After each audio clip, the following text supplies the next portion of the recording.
Even the smallest of enemies take multiple hits to kill, and you run out of bullets real easily.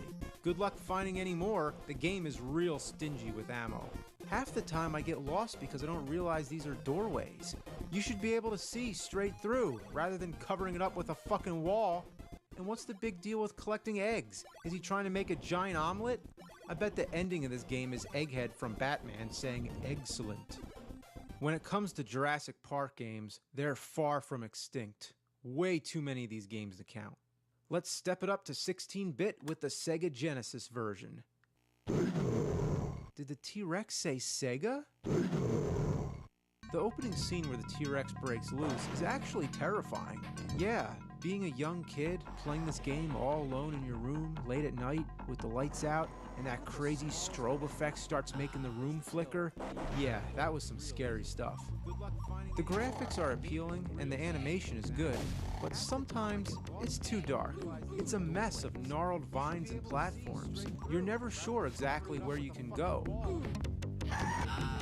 You have the option of playing as either Alan Grant or the Velociraptor.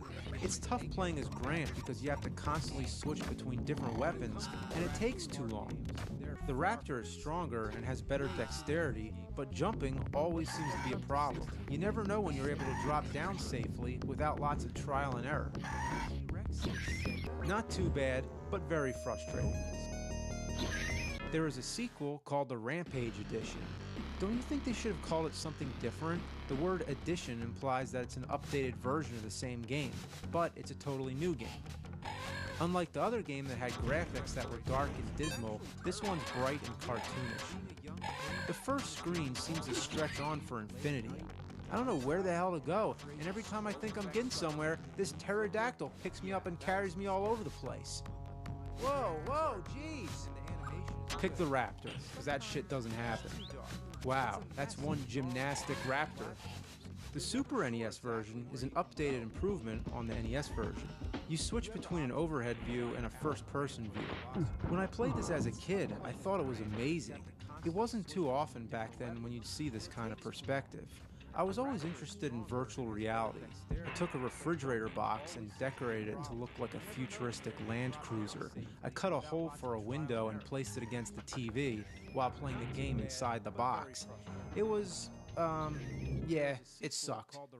I like how you get to hear elevator music.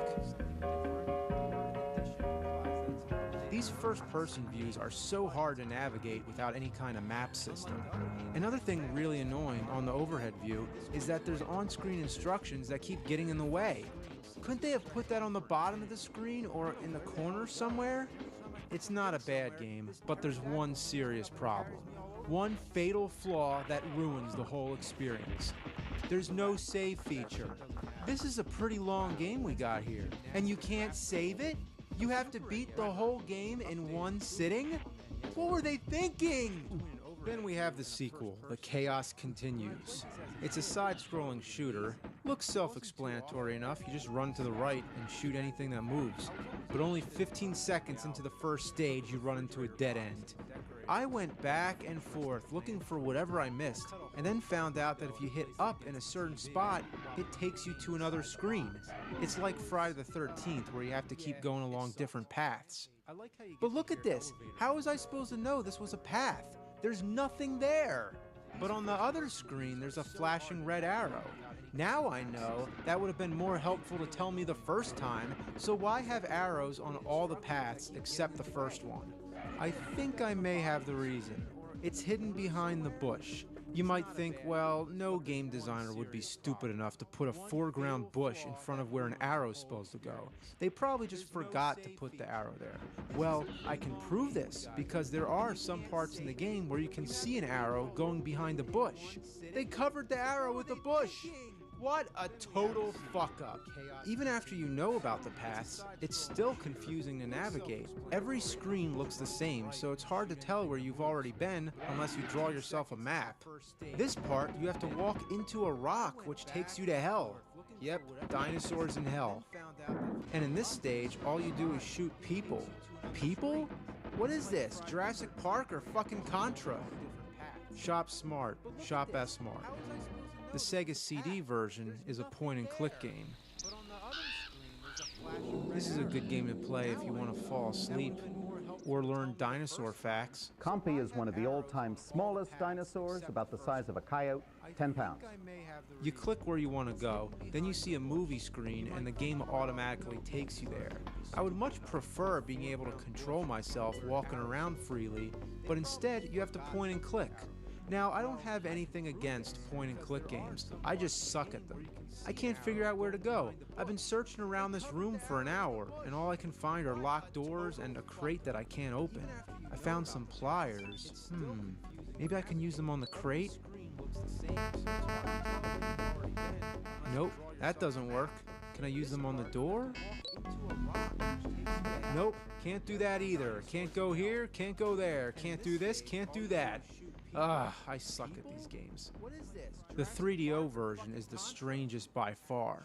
Who are these people? That's supposed to be Sam Neill? That's supposed to be Jeff Goldblum?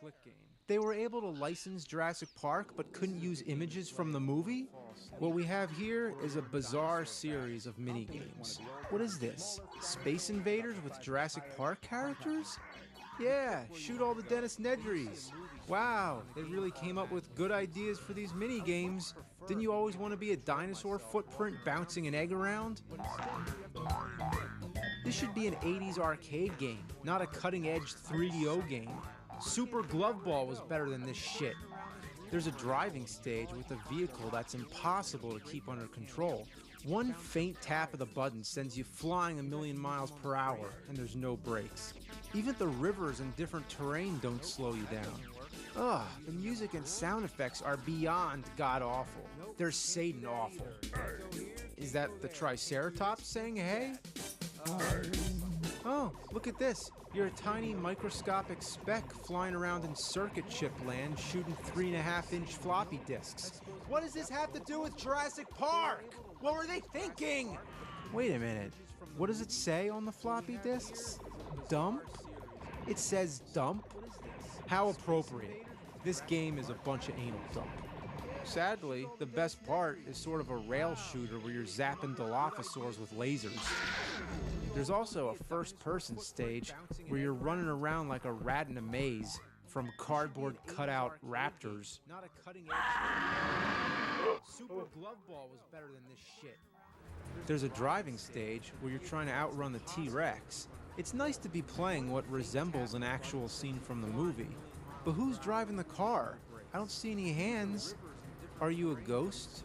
Why would a T-Rex be chasing a ghost? There'd be no meat to eat.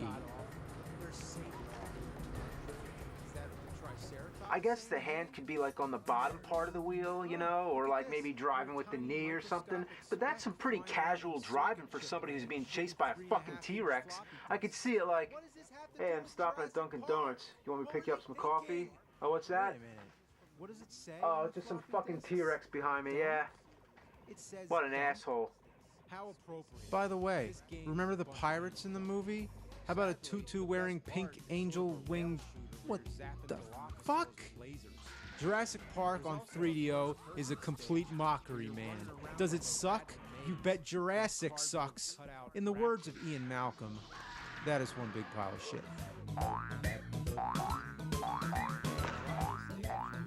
The problem with all these games is that the power to make them doesn't require any discipline. They took the movie without any responsibility. They stood on the shoulders of Steven Spielberg and Michael Crichton to accomplish something as fast as they could, and before they even knew what they had, they patented it, they packaged it, they slapped it on a plastic game cartridge or a CD, and they sold it. Here's an Atari 2600 game I got, and it's probably the strangest cover in my whole collection.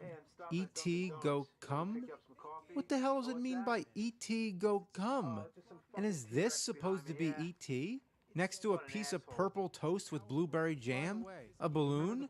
What are all these things? What kind of game is this?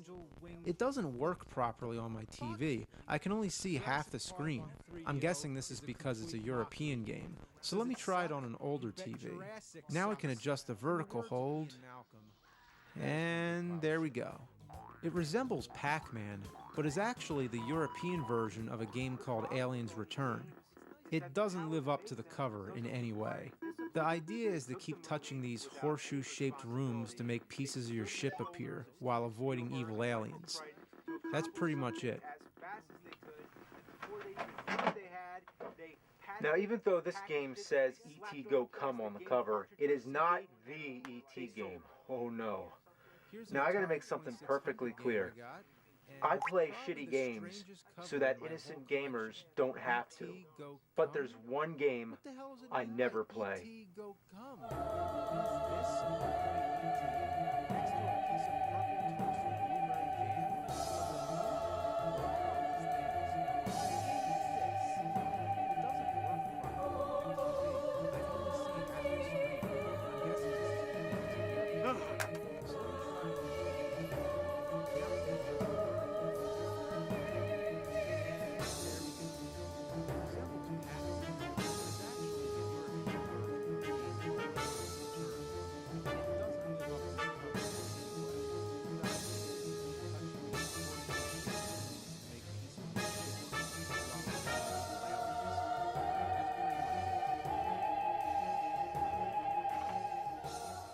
Now, even though this game says E.T. Go Come on the cover, it is not the E.T. game. Now, I gotta make something perfectly clear. I play shitty games. I'm gonna talk about what goes into making an AVGN episode. Now, since day one, fans have expressed genuine interest in what goes into making an episode, and many of you have asked perfectly legit questions on my site, cinemassacre.com. I think one of the reasons I held off on doing this for so long is because I kind of just take for granted that there is a lot that goes into making these videos. See, for me, I don't really think about it that much because I've made over 100 episodes and I've become very efficient at it. So to me, it's like the same way I don't think about brushing my teeth. You know, I do it so many times. My background is in filmmaking, so to me, making game reviews is a much simpler process than making movies. So I kind of forgot that, well, there is a lot that goes into making these game reviews, and there's actually so much that I could sit here for like 3 hours and still, you know, there could be more things to talk about that I forgot to mention. So what I'm going to do is I'm going to talk about the making of a simple episode. Really elaborate episodes like Crazy Castle, Ninja Gaiden, Rob the Robot, those are like a whole other level of production. So, but you can see the making of Crazy Castle on the bonus features on the AVGN Volume 4 DVD. Anyway, I'm just going to talk about the making of a basic nerd episode from start to finish. I'm going to document the whole process. Now, it's not going to be like a full episode. It's going to be like a short sample of an episode. So this is just a demonstration. Let's pick a game. Now, the whole fate of the video, whether it turns out good or not, it all depends on the choice of game. You know, it has to be bad, but it has to have some funny things to say about it and everything. For some reason, the ones that always turn out the best, I think, are the NES games. I don't know why, but it just seems like NES is like my safe zone. Now, there's two kinds of games. There's ones that I remember from my youth, and then there's ones that I just found out about, like the Atari porn games, for example. I didn't know about those when I was a kid. So, I had a hit list, you know, in the beginning, like just a list of all games I wanted to do, but then there'd be new discoveries that would come along all the time, you know.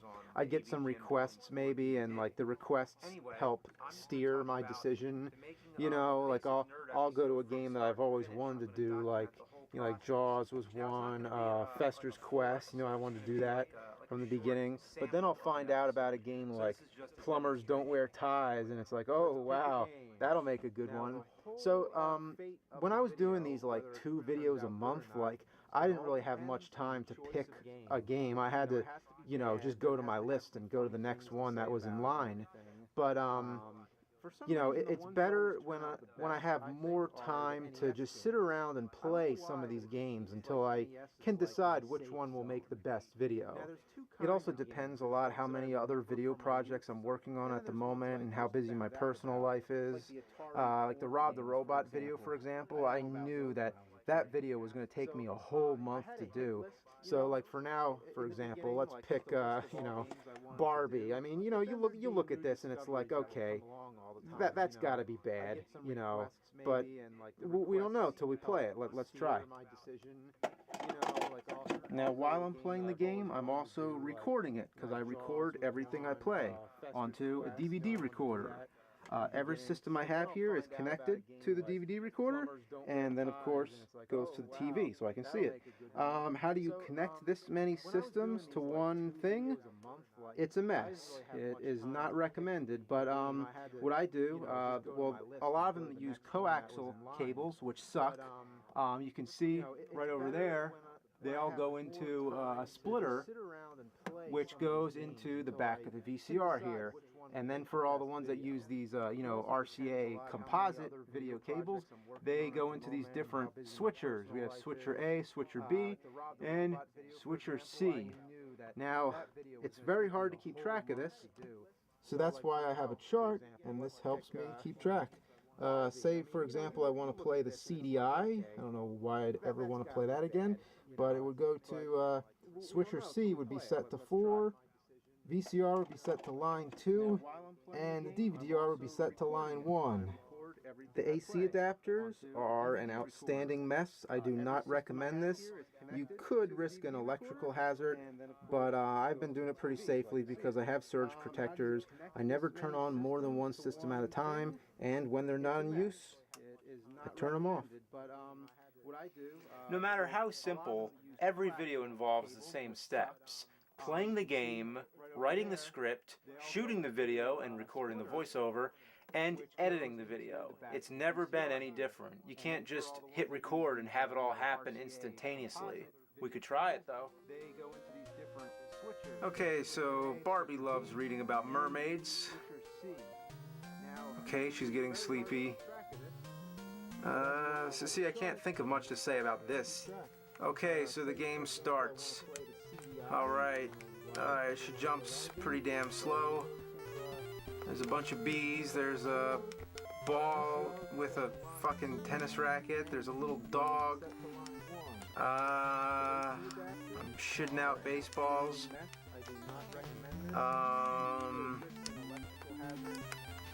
There's Toucan Sam. Can't figure out how to get past the wall. I'm gonna throw a ball to Toucan Sam.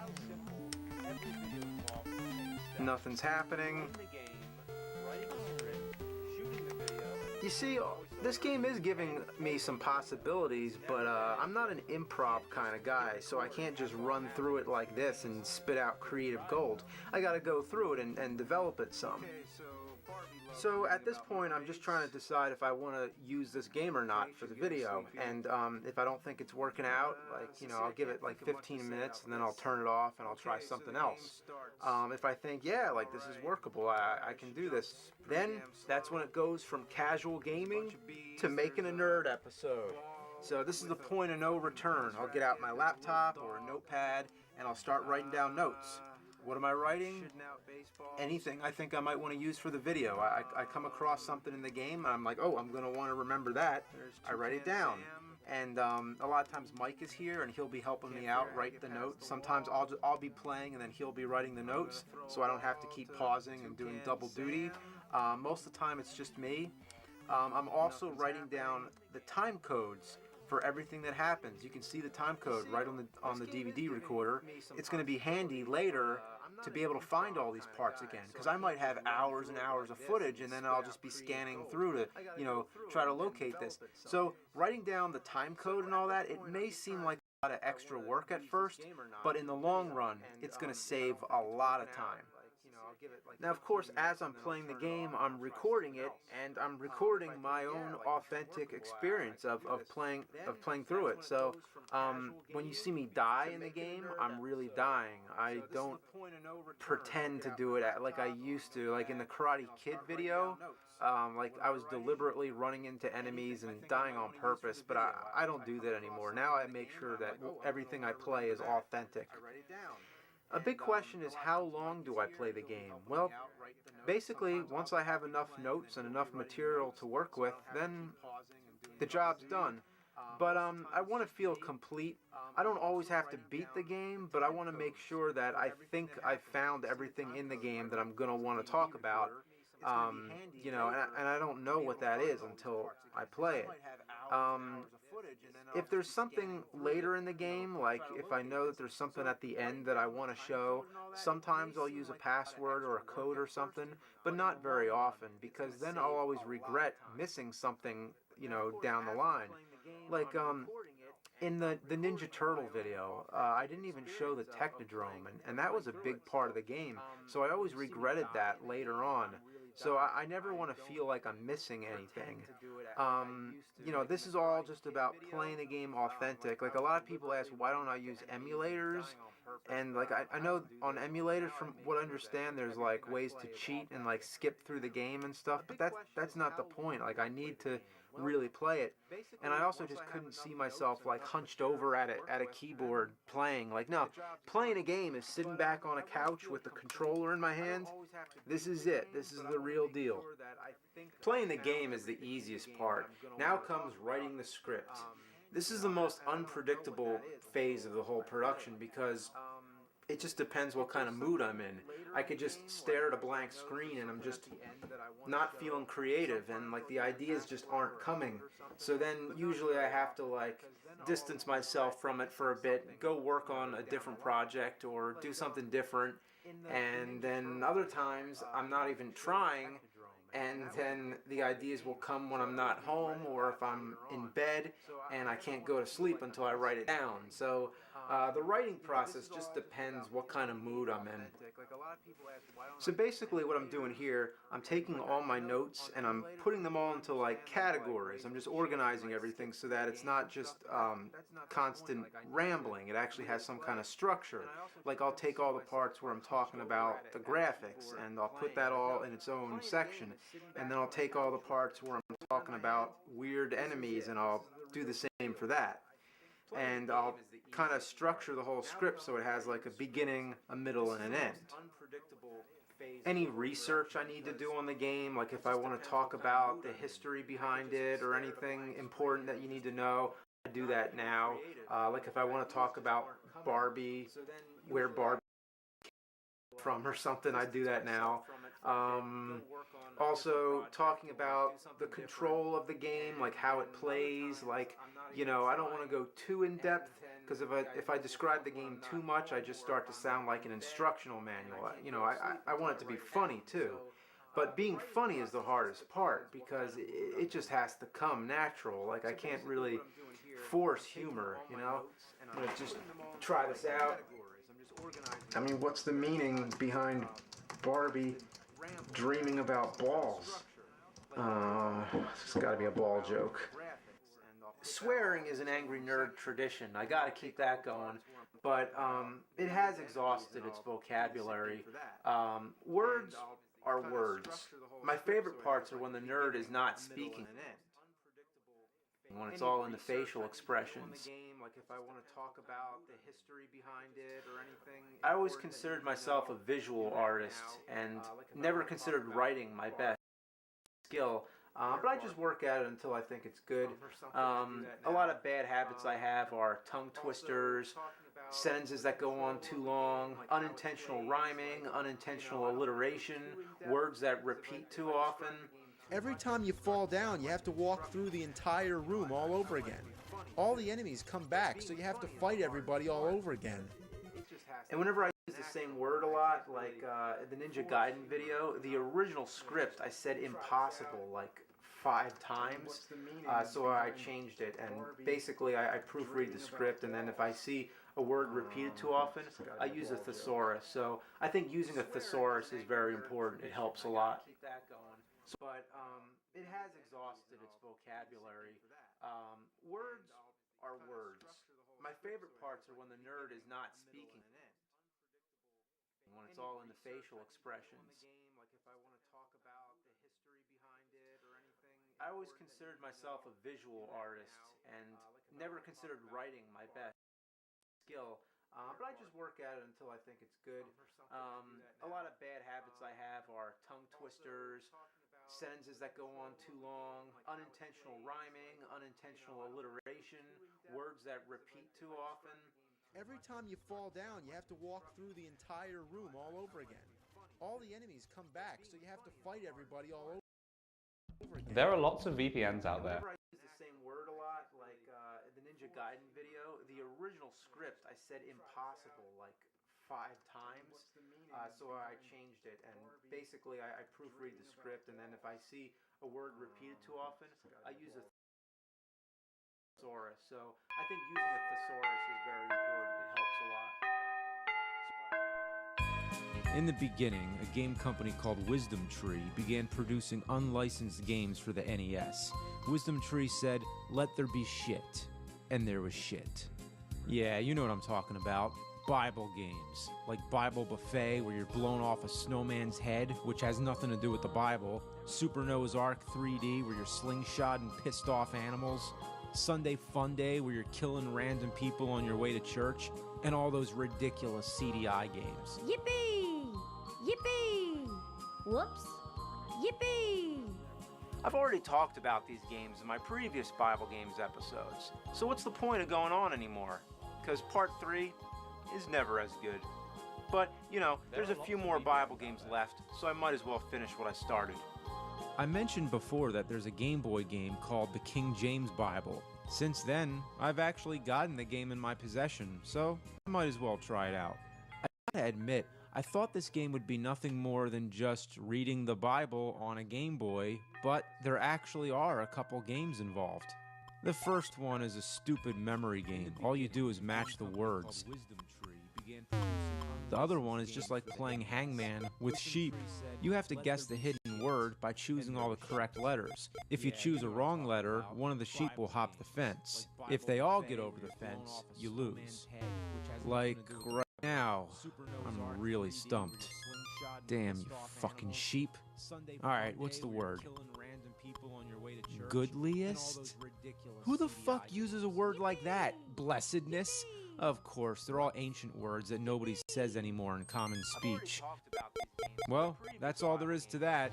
I marvel at this game's shitliness. Of course, you can read the Bible, basically if you want to use your Game Boy as an old-fashioned ebook reader. I wonder how many batteries you'd need to go through the whole thing.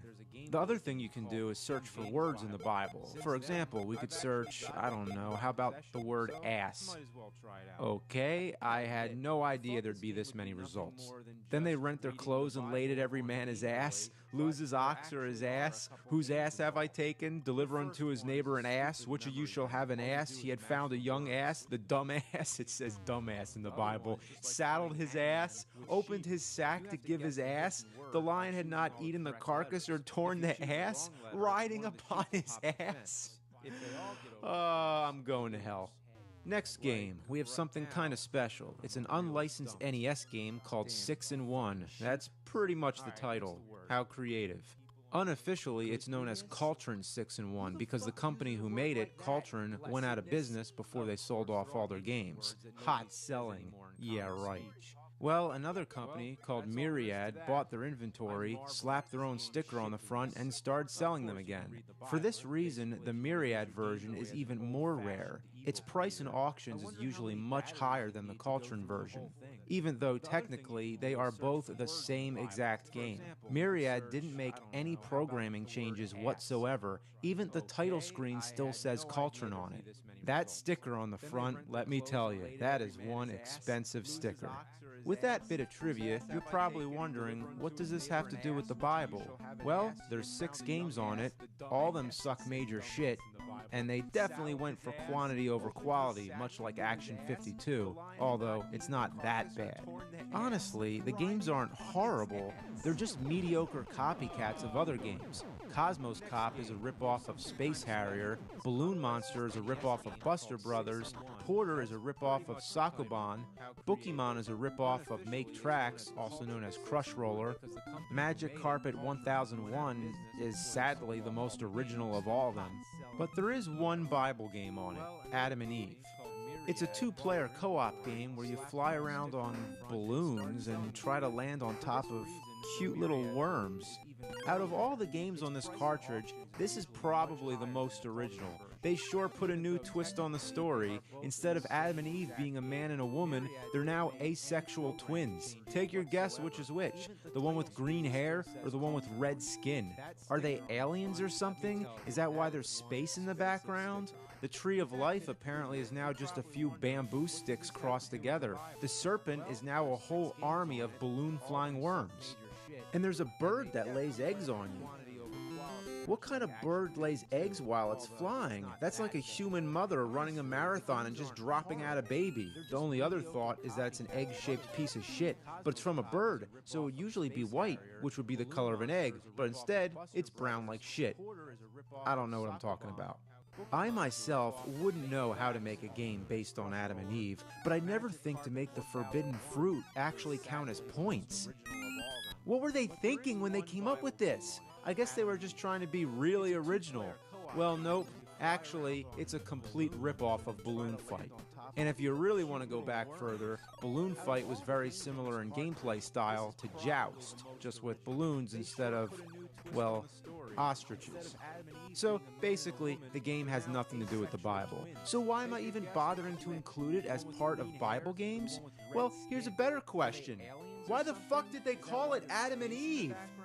Well, that's the last of the Bible games on the Nintendo consoles. It sure was a sacrilegious shit stain on the NES library, but it wasn't enough for Wisdom Tree, no. They had to put out their games on the Sega Genesis console as well. Tell you the truth, these are all games I've reviewed already on NES. Sometimes the Genesis versions are different, like they were with Action 52, but this is not the case here. All these games are nearly identical to their 8-bit counterparts. Spiritual Warfare is pretty much the same. You know, that Legend of Zelda clone where drug dealers are shooting lasers at you from alleyways. Since the whole game functions just like Zelda, with item inventory and everything like that, wouldn't it have been nice to use the same save feature? Instead, there's this annoying password system. If you're gonna copy... Balloon Fight was very similar in gameplay style to Joust, just with balloons instead of, well, ostriches.